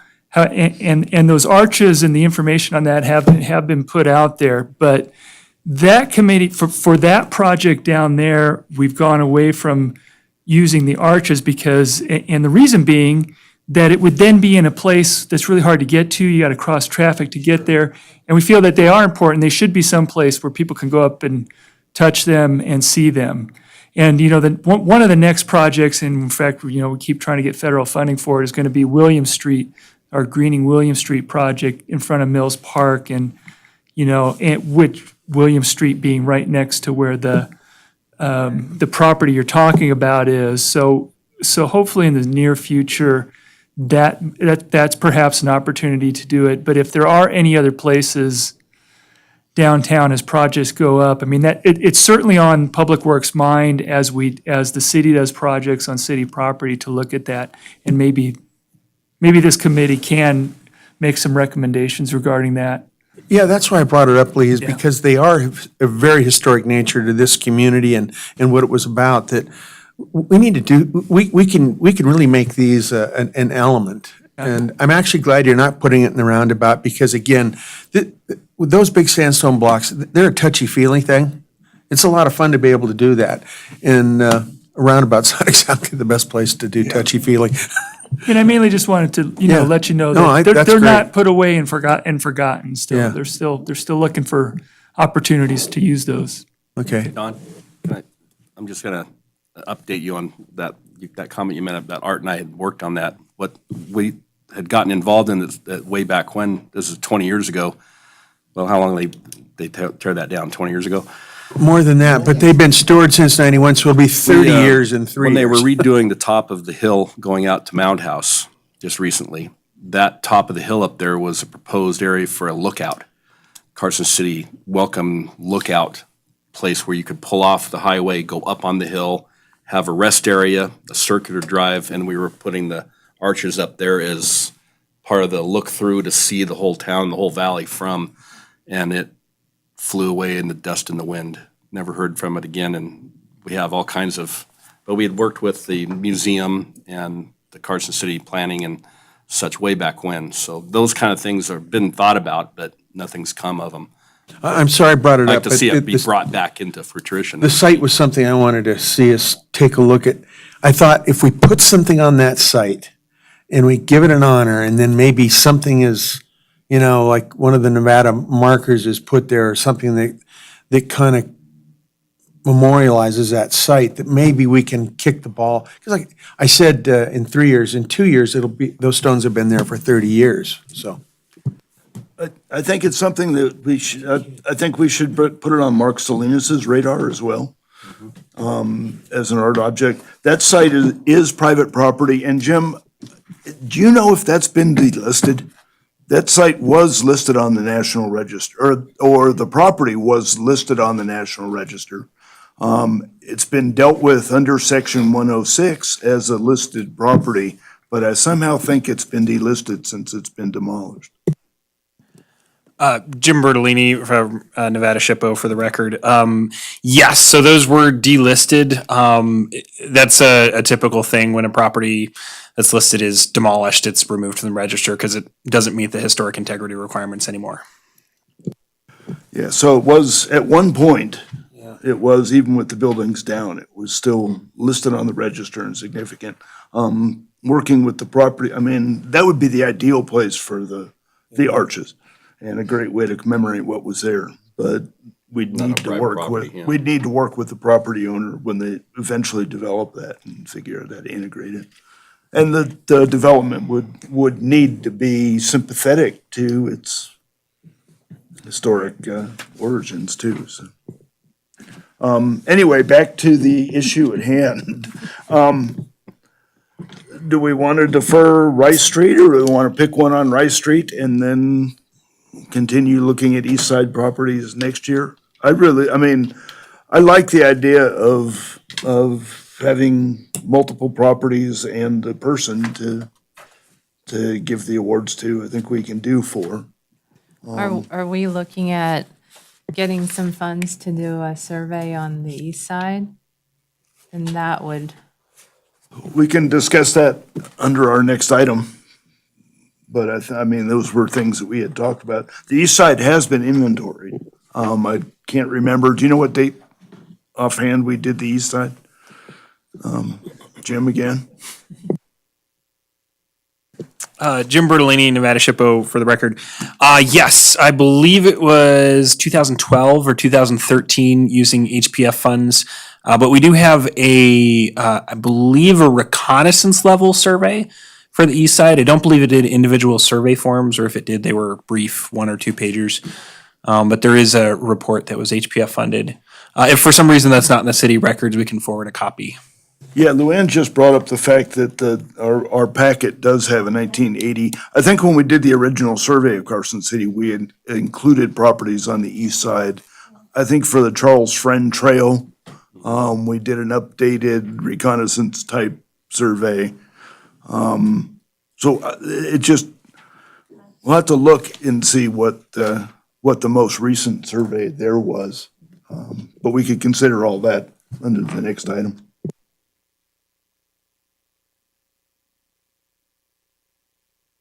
I really like your idea of having one on the east side and one on the west side. You know, the ones that I favor the most are this Karen About and 410 North Carson Street. You know, separate and if we gave Karen the award, wouldn't it be stated for going above and beyond and what she's done, that it kind of separates the properties from just being well-maintained? Well, I think giving her the award individually, we can talk about her redevelopment work and everything else, so that's distinguished. Is it the board consensus that 410 North Carson and Karen should be nominated? Yes. Looking around, okay, so now the next question is, which west side and which east side do we like? Well, on the west side, I'm particularly partial to 301 West Fourth, Bob Herman's old office. It's a lovely, well-maintained building, yeah. So look, can I raise a question on some of these? Are all these nominated because they have had work done to them? Or because they've been just maintained over the years correctly? And I think it's. are we weighing that They've been against well something? maintained, kind of like Peter Jaquette's house. I mean, Peter did the addition in the back, but just the maintenance that they've done on there, and we know how much it takes, and that's where I was coming from. These 410 Carson is definitely a drastic improvement of restoration efforts, and these are just the rest of them are just well maintained.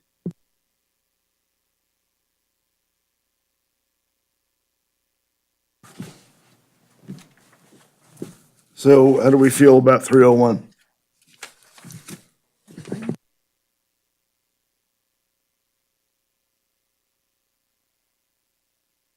The landscape and everything around it looks like it probably did when it was built. Probably has greener grass now than when it was built, but the trees and everything, I think that whole corner block looks amazing. Is the consensus 301? Anybody want to discuss merits of other properties? That's my favorite. We can do the next. And then one east side one, I don't. Yeah, then- Which Rice Street one you want? Yeah, which lights, This I don't know. Rice Street do we want?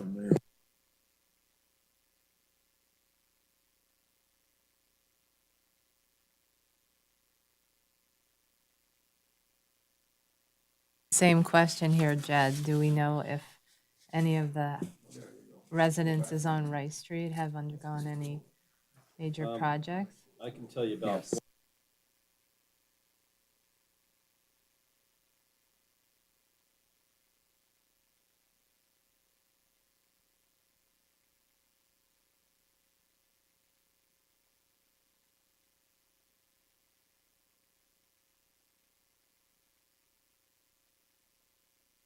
Yeah, that's Paula Cannon's house. Paula Cannon, And yeah.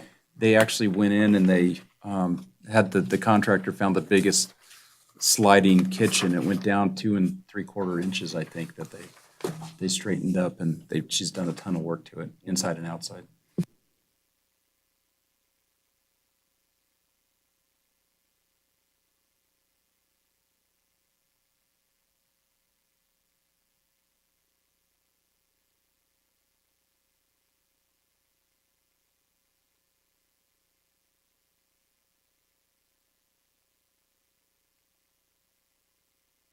I would agree with 138 Rice It's had the Street, most work done to it, I think, of the three, and that was built in 1875. but I don't know extensively, but that's.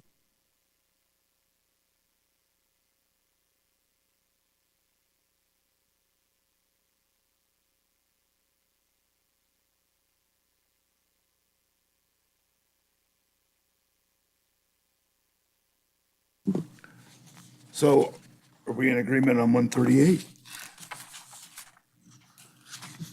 Yes. Okay.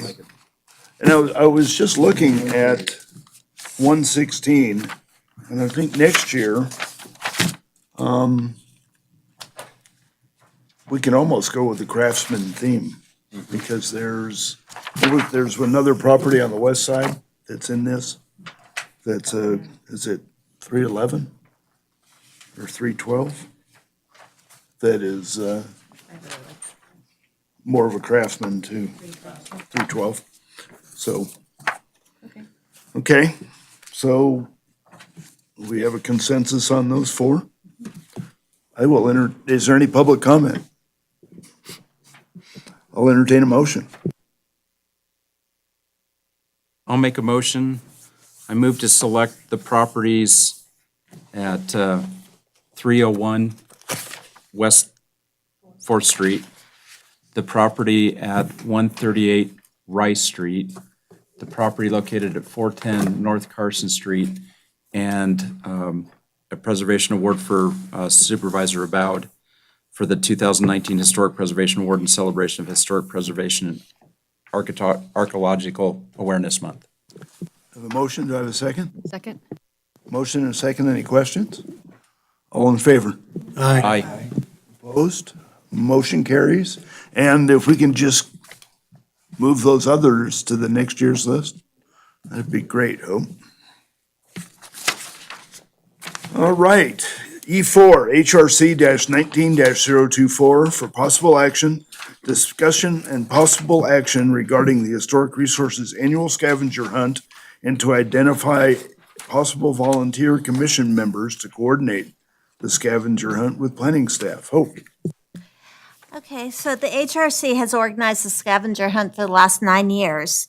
This past year, 22 people submitted completed forms, but as Supervisor Bagwell noted when the chair went and spoke to the commission, those are just the ones who submitted completed responses. We know there's a lot of other people who are out there doing the scavenger hunt and exploring the district, so that's exciting. So this item is on the agenda to see if you'd like to continue to organize the event. If you have an interest in maybe switching from an architectural theme to a cultural theme, and if anybody would like to volunteer for it. In terms of the cultural theme, I just kind of want to explain, I did a scavenger hunt years ago in Raleigh, North Carolina, and you had to go to certain places and you'd have to take a picture of yourself at that place. So what I was thinking is it could be clues as to the history of Carson City, and you have to identify that place where, where that person lived, for example, and take a picture of yourself in front of that person's house or include the address. But it would be more about the history of the community as opposed to the architecture. Just throwing that out as an idea. And with that, I'll turn it over to the commission. Thanks, Hope. Just to add to that too, the NAPC meeting I was at in Mobile, one of the presentations was all about making the history live, and they were really big on events and not so much the architecture as the people and the history behind the place.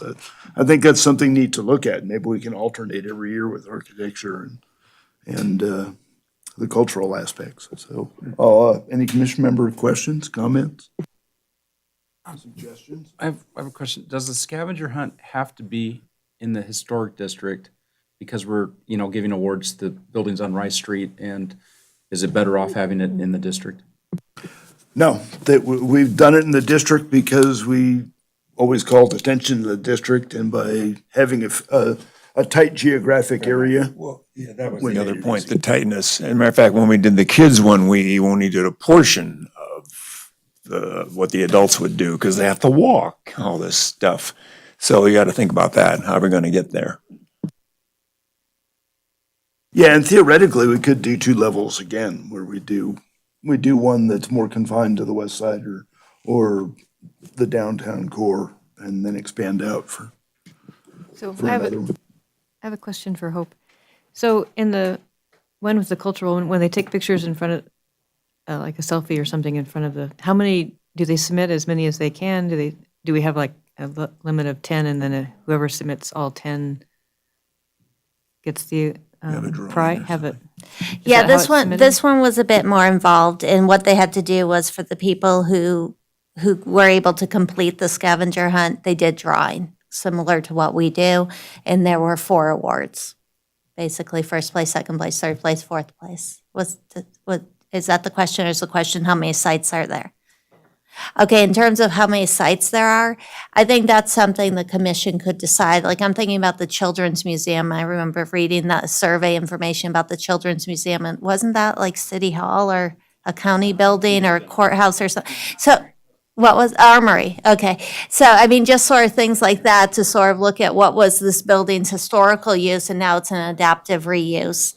And so I think if this is a pathway the commission's interested in going down, we could just identify who the volunteers are and honestly just brainstorm about what you all just know because of your experience in historic circles, if you will, and come up with, I don't know, 10, 15 sites and see how it goes. And if it's popular, if it's not popular, we go back to architecture.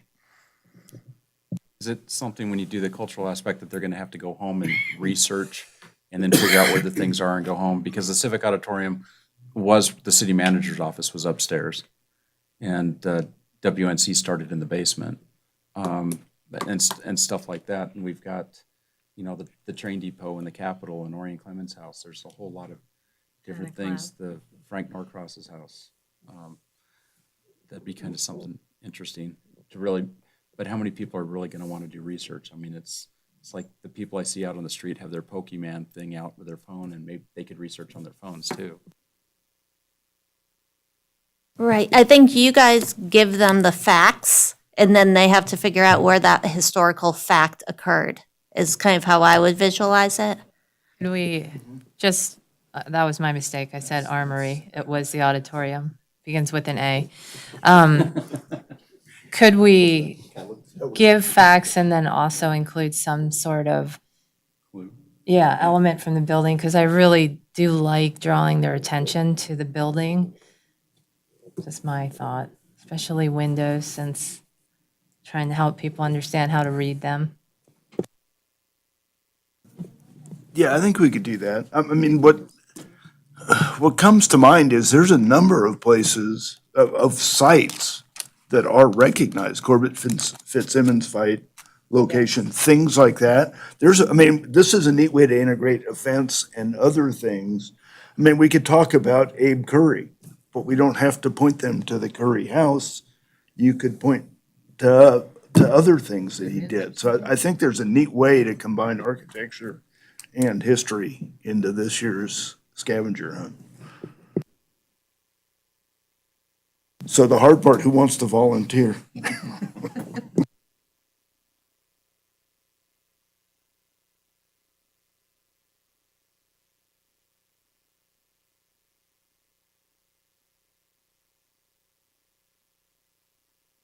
The scavenger hunt is in May. We do it with the preservation awards and the historic preservation month.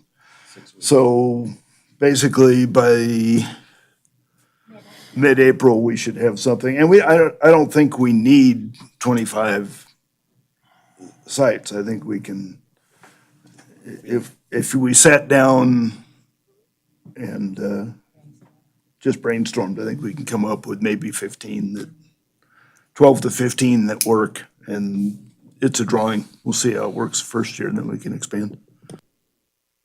Yeah, if I could just comment, I mean, of course, we've done just photos of architectural elements all these other years, and we usually got this kicked down the road, begun in January, I should point out, not March, because it takes a while to come up with what you think anyhow, the best photos, and you can make it way too hard and you can make it way too easy, and the same's going to be true with the cultural stuff. I mean, if you give them more of the facts rather than having to go literally find it on the web or somewhere, that certainly helps get more people participating, as you folks are going to bog down if it's too big a library project, so to speak. But it does take some time, so if we're going to have something out there and going for April, it would just keep it pretty simple, and whatever it is, 10 of them, I don't know exactly, with the cultural kind of twist. And nor do I think, for example, I stepped up and did this thing for a bunch of years with the architectural elements, because you go, oh, hey, that's a great photo, and I could make some headway with not being an expert on what that element was right that moment. You don't have to learn about it myself. But with all this cultural stuff, you need some expertise in there, or people that have done a bunch of homework already and go, here's a good idea, here's a good idea, that's already in your head somewhere, particularly starting in the middle of March. We just kind of make sure we have enough heads together that we can bang out 10 good ones or a dozen good ones or whatever.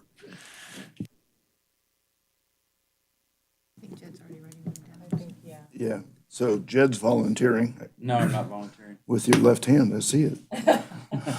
You can write down the idea and do the footwork. If someone wants to do the foot, I can come up with plenty of ideas. Yeah, I mean, the brainstorming part really, this, Make it a bigger view. If you Right. more information. Yeah. Funnel it into something workable.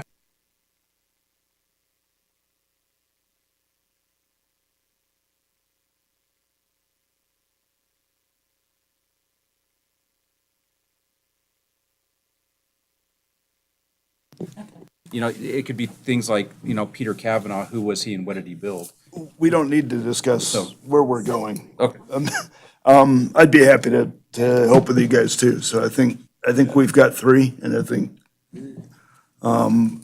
if that's the direction of the commission, we can just go with that and move on. Any public comment? Hearing none, we'll move to E5, HRC 18-114 for possible action. Discussion and possible action regarding potential modifications to section 5.6 or 5.16 of the development standards regarding guidelines for windows in the historic district. Hope. Okay, the commission has looked at this item, and I think it was in your December meeting, you decided that it was worthwhile to go and revisit the design guidelines relative to windows and bolster them, much like you did with fences, so that the expectations were more clear. Luann, Mike, and Michelle have all been working on this and doing sort of different pieces, identifying what is the age of buildings, for example, what were the typical buildings or windows at that time. You have late material from Luann, which gives the sort of the detail of a window and the different elements of a window. There, Michelle pulled together some educational materials. So what happened was I just assembled this material that was independently put together by these three commissioners and provided to you. I'm going to turn it over to each of them to kind of talk about what their thinking was. And I guess what we're doing right now is trying to get consensus from the commission on how windows should be addressed. And then once there's that consensus, we can continue writing and making sure, we just need to touch base with the commission to make sure it's reflective of what you all feel it should say. So Luann, do you want to take the lead? I can. Okay. So, yeah, as we put this together, the three of us pulled from a lot of different sources. And, I mean, there's lots of examples out there. There's lots of communities that do this. And we started talking about how do we integrate this? One of the thoughts was, well, do we do secondary documents that people refer to, or do we put it all in one? The consensus kind of was, we could have a really long introduction to this that kind of shows what our philosophy is, where we're going, and then work towards the guidelines. With that in mind, we started cutting and pasting bits and pieces from these other documents into the front of what we have. And we were kind of going towards some sort of a checklist. So if make people do their homework before they come to us. The problem we have as a commission is people come say, I want to replace my windows, and we have to ask them the questions at the meeting rather than them supplying the information up front. We need to know more about the condition of their windows and things like that. And that's kind of where these different versions are coming from. So I think what we have here are, did you send a revised document, it was just Lou and I? Yeah. So what we're looking at are two documents that Lou put together. One word, I think I was based on our meetings together, and I did the same thing. And I think the direction we're looking for is kind of directed towards the checklist more than anything, because I think Lou and I have we've covered the same ground in most of the document. The thing that we're hanging on,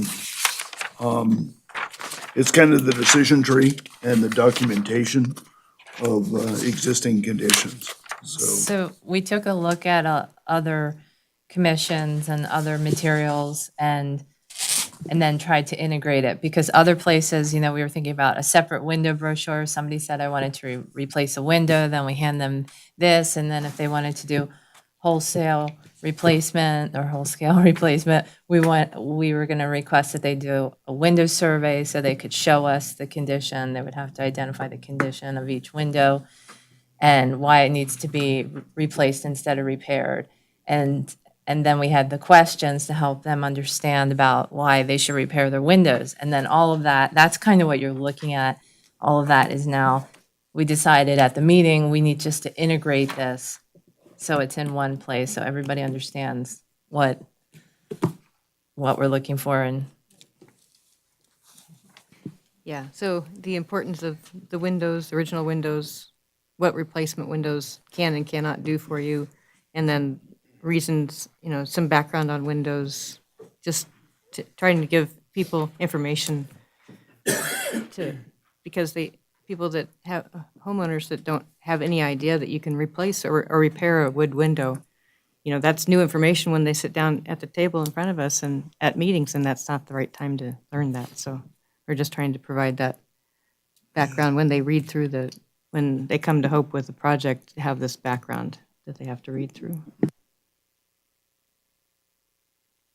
I think that's great, because you get a lot of homeowners, they buy a house and I can't get the window open, it's painted shut, I can't fix it, I want to replace it. And we saw two houses in the district, one on Spear and Phillips and one on Robinson and Division, and unknown to us, they were both flipped. They were flipped houses and they changed the windows out. So I like the matrix, I like the thought process involved to make them think about why they're in the district and what they're doing. Yeah, and some of the window manufacturers too are the worst culprits, telling people that they can't,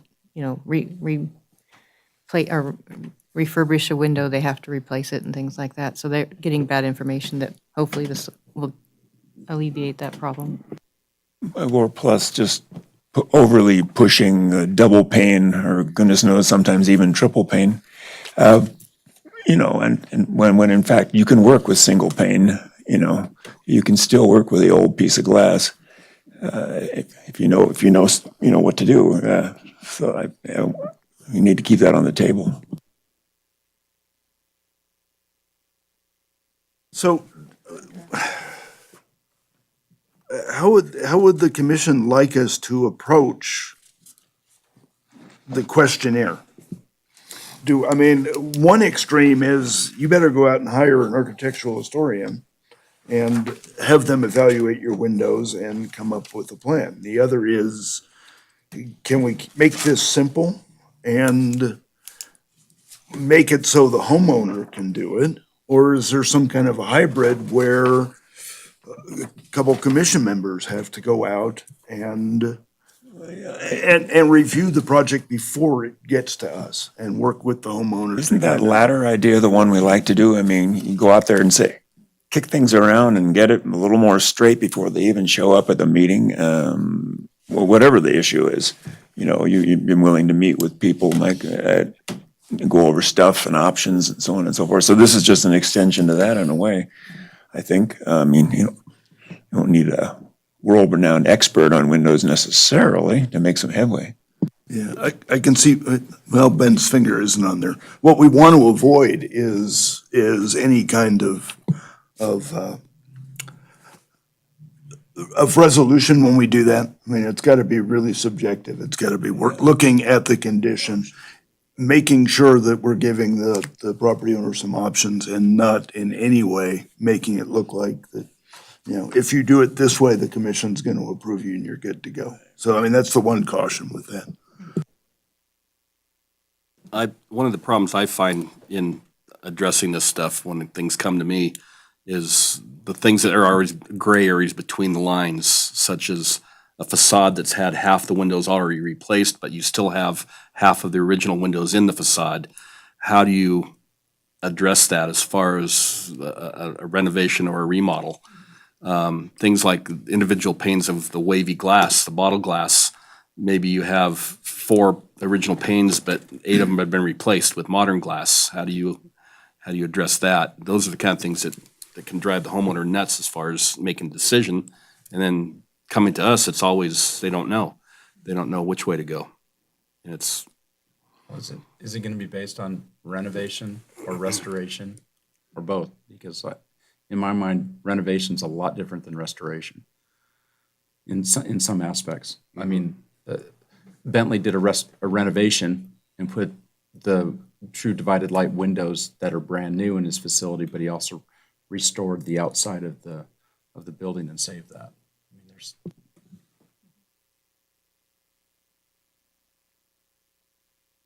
yeah, it seems to me that there's almost has to be kind of you have to almost group them into different groups.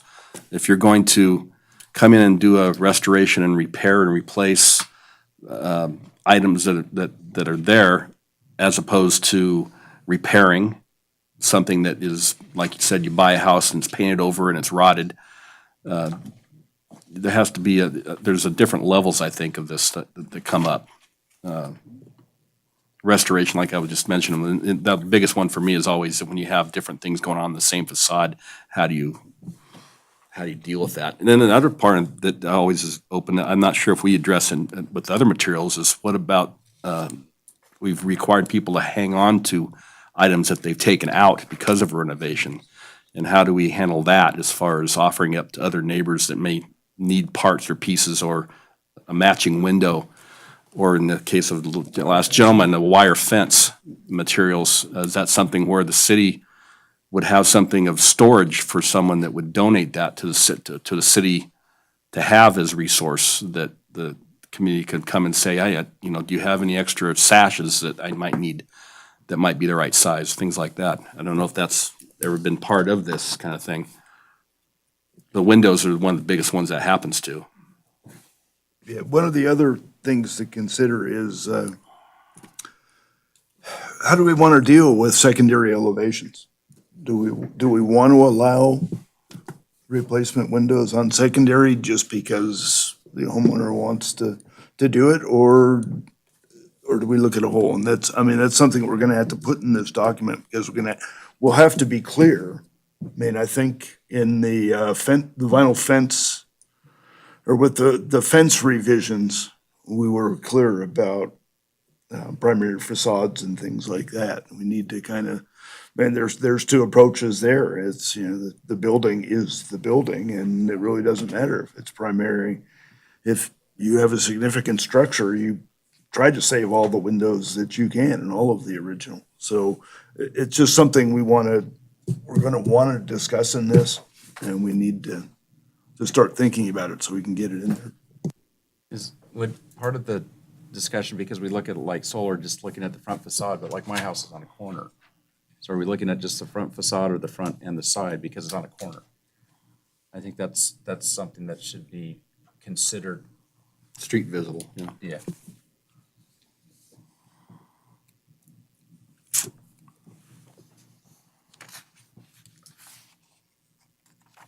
I hate to say this, so I'm gonna shoot myself for bringing this up, because I hate this stuff, but it almost sounds like what we need is something like findings. That's where we're going. And I That's gotta where we're kick going. myself, because I just got No. through TRPA thing where I just cussed about how much that hurts. It's kind of like trying to write a report on what you did last summer, That's where we're going with this, and that was something that was hammered into us generations ago when Walt Sullivan was the planning director. He insisted, and our recommendations now are based on findings. And if we deny a project, it's really important that we have findings and show how it doesn't fit, as well as approving it and showing how it does. So I think that's where we really want to go with windows, especially if it starts becoming contentious, is we need to have findings. We need to be able to say, no, these are deteriorated beyond compare, these meet our guidelines this way, that way, and everything else. So My only you're right. caveat there would be that we write them so that they're not the bureaucratic gobbledygook that I can find when I was up at TRPA. We Well, cannot do that to the public. That's where this commission's expertise is, I could see weighing in. If we're not gonna require people to have consultants, then it's gonna be up to us to help the applicant with findings that jive with our guidelines. Hope Sullivan, sorry, I was just gonna reframe this. When you looked at fences, it was actually Don Smith who came to the table and said, we should do findings. And he wanted findings for when it would be okay to have a vinyl fence. I remember you brought that to the table.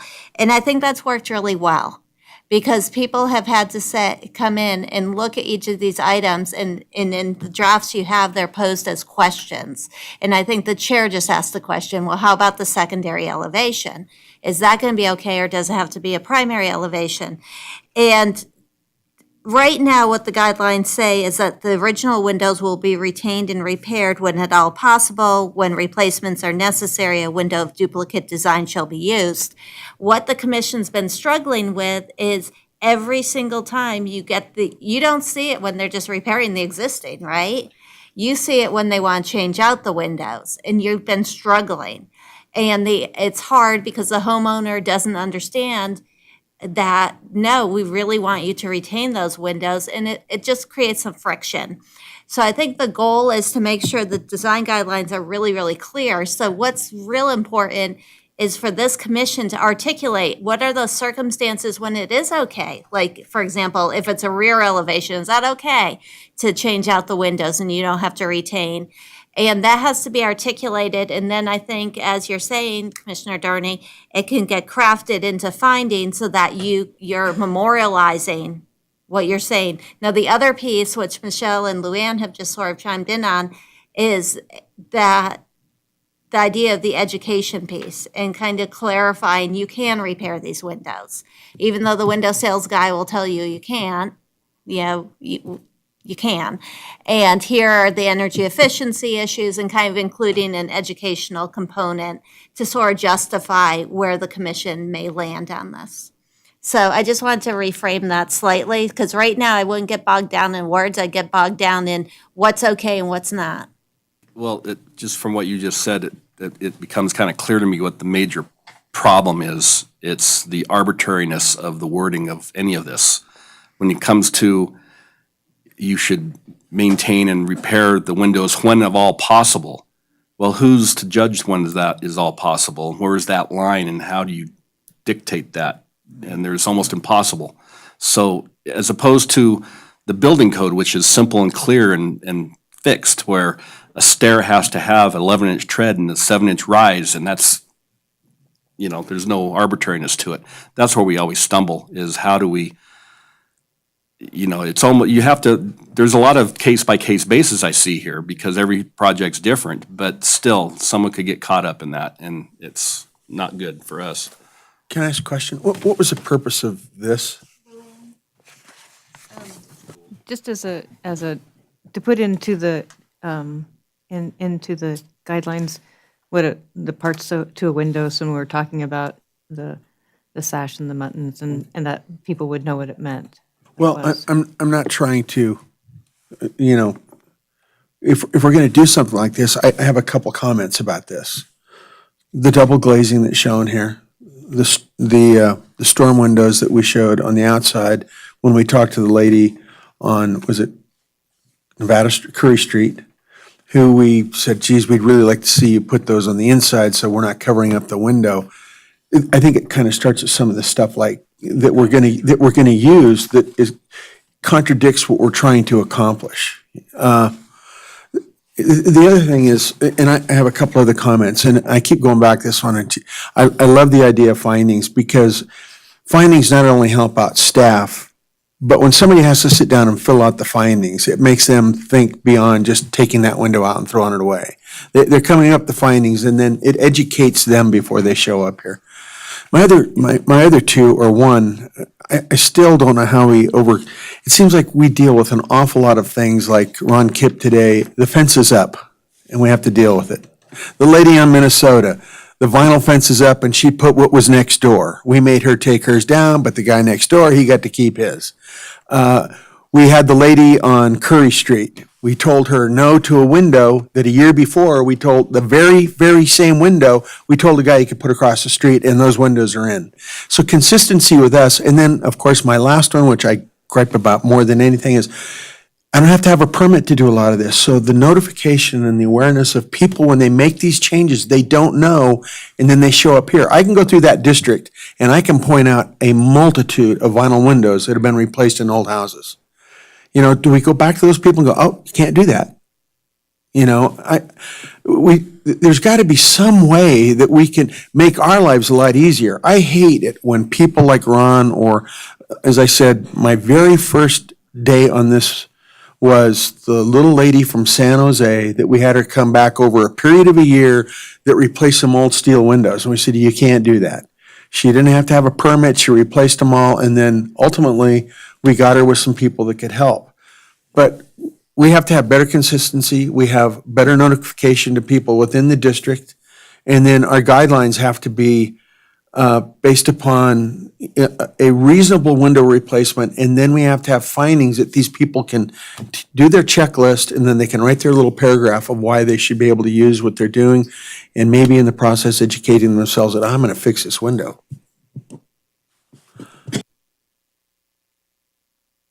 Yeah, I think the purpose of the guidelines is to get to that consistency. I mean, I think we've let ourselves go the way of, yeah, as long as you got divided lights, you're good to go. Just make it look the same. And that's a nice way to do it. That's not what the Secretary of Interior standards recommend. That's really not what our guidelines recommend at this point. So in the past, what we've been doing is saying, yeah, sure, go ahead. We're not looking. Yeah. We don't want to do that anymore. That's where we're going with this. In terms of the diagram, the purpose of that is, I don't want somebody coming to me and saying, well, the middle part of the window's all messed up. I want you to say meeting rail. I want you to know what we're talking about, so. And, you know, I just go back, the whole time I'm looking at this, I'm going, Ron, please don't come back here in a year when you change that window out. I mean, the first thing I saw was not the fence, I saw the window. There's probably not, the answer to my question is probably no, but when you're in the historic district, you don't necessarily need a permit, but you need permission on certain things like windows. Is there any way How do that? people know? Well. How do they you're know, gonna- Jed? It's, Are you going to walk around and tell everybody? well, you know, I do it already anyway, Don. But, well, no, that's the problem. I mean, do you put it, you don't, you know, the building code says you don't need a permit if you're putting a window in an open thing, but you need permission to change out a window. What I'm talking about with historic, is there any way to do that on the building level side, or does that become so cumbersome and just waste Hope and Lee's and everybody else's time in the plan checkers? Two things. One, we get a list every single month of all the change of ownerships in the city. Anyone who's acquired land in the district receives a copy of the guidelines. The guidelines speak specifically, yes, they get mailed out. Jed just changed, I think, the ownership of an LLC and called me and said, thanks for the guidelines. But because there was an ownership change, we mailed him the guidelines. So they receive a letter from me, and they receive the book that is the guidelines that includes the windows. So we do that level of outreach. Also, our building department's really good about recognizing if anything's in the district, and immediately sends all the customers up to see me so that we can discuss the district. It's not burdensome at all. And we're happy to have the conversation, and with the administrative approvals that the chair has been doing, if it's something easy, we're getting it done, and we're getting it done quickly. Thanks, Hope. I didn't know about sending out to new. That's wonderful. So do we have enough direction to keep moving on this? Do you guys have any other, Michelle? Well, Well, just, how, the guidelines, can we come up with a set of 3, 4, 5, 6 guidelines that they have to address? Well, I think what we're trying to, I think what the end goal here is to get this like fences, to have, when is it okay? When is it not? And I think this information up front helps because it directs the applicant to considerations for the guidelines and what they need to meet. Maybe what we need is for people to think about what questions you would need to have answered in order to know if a property owner wanted to refurbish versus replace. So what kinds of questions can we ask them to fill out or to answer for us to know either how bad a condition their windows are in or what their purpose is of changing the windows? Yeah, if you look at the thing we put together so far, there's a couple sections where there's questions. And that's kind of what we were moving towards is, so first of all, tell us where you want to replace them. And let's look at, the condition of them. Describe what you've got and then move towards why it needs to be replaced and things like that, so. I was just thinking in listening to everyone's comments that maybe we do need to go back to having those separate pieces and not have everything integrated. We have the brochure which explains how you can rehabbing versus replacement. We might need the matrix as its own piece, and that's to incorporate with the findings. I don't know, just based on, the discussion, it might not replicate, I know we wanted to replicate the fencing, how that was handled, but this might need something a little bit different, more pieces of education. I'd also like us to get with the building department. We're into this new code of this energy thing, and it's really, really a cumbersome, very difficult. And what we're going to have to do is work with the city and building to get some waivers so that people don't have to meet some aspects of that new code with these windows, because you will never do a blower test with these windows. Yeah, but at the same time, if you're looking at green certification, you should be able to get credits for doing restoration to an historic building and rehabbing the windows as a green credit. I mean, Right. you can't get greener than something that was built 120 years ago. No, Same material. I agree with you, Mike, but what I'm saying is that there's new codes that your building envelope, what they do is you can have only so many air changes. And when these leak like that, you'll never make it. So what we have to do is just get with the building department and get a waiver from some of that. That's actually in place, Don. Yeah, That's actually in place because the chairman can override anything building department as long as it's conducive to the integrity of the historic value within the district. And the UCBC, the Universal Conservation Building We had Code, that argument with Gaddis already. the conservation building code kicks in for old buildings. I mean, I've talked to the building department about this out at Silver Saddle, and it's like, no, it's an old building. It doesn't have to meet these standards unless you're doing a huge Yeah, it's what remodel. It's what they consider that threshold, but the new energy code is really, really difficult. It's difficult for new houses.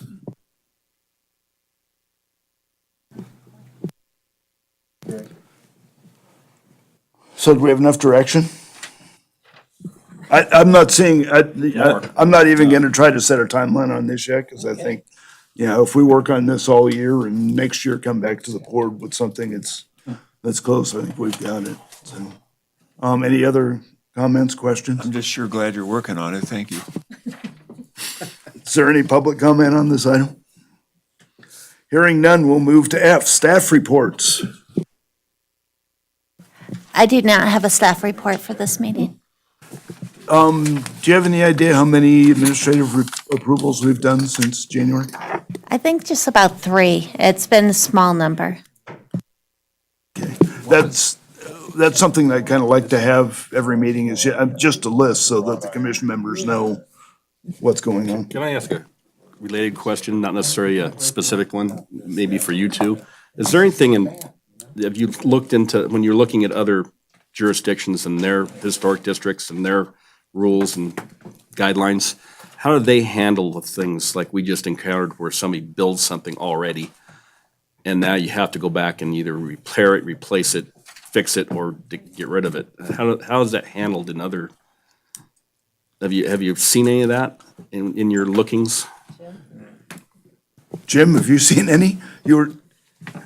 Come on up. I'm really glad you stayed. No problem. Jim Bertolini again from Nevada SHPO. Yes, and actually I want to mention a resource that you might have available, which is the National Alliance for Preservation Commission's listserv. That's a national listserv that NAPC runs, that if the city is a member, which I believe it is, you can subscribe to that under the city's membership. And that'll give you about 20 or 30 emails a day on various local preservation topics, ranging from how do we deal with window replacements and discouraging those, all the way up to how do we put together a citywide preservation plan. Specific to that issue of after-the-fact approvals, that's a pretty common issue nationwide, and it really varies. One of the more effective methods that I've seen from other jurisdictions in other states is that there's a fine schedule associated with after-the-fact approvals, where if an owner doesn't get the notice of decision or certificate or whatever the issuance might be from the Preservation Commission, they'll face a fine to either correct the action or pay a penalty similar to other building code violations. Thanks, Jim. Any commission member reports or comments? I just have a question. You guys did an approval for signage at the Brewery Arts Center. What does that entail? I know they're gonna take down the old signage. Yeah, what size sign was that, Hope? Can't remember the sign. What I'll do is I'll send out to all of you the administrative approvals we've had since January, so you're aware. But the concern the chair had on that was how it was going to attach to the building. And they have existing hooks there that will attach to, and they will need to remove the existing sign on I think it was the south facade that they were looking at. So is it more like banner signage where it's? It's a free hanging Free hanging painted thing. wooden sign. Okay. And yeah, my concern was I don't want more holes in the brick. And I reiterate.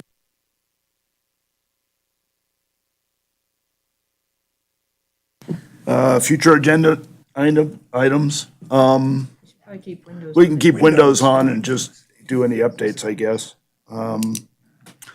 Let's see, we meet in May? I may have an application coming in, so we may need to have a special meeting next, you always have the room reserved for your meeting, so we may need to meet next month. I'll let you know as soon as I know. If we do a special, let's get the scavenger hunt on that one. Okay. Okay, any other items? Michelle? As I mentioned last time, that was late. I would like to have, if it's possible, an update on the house with the windows. What's the address? Yes. Abe Curry's house?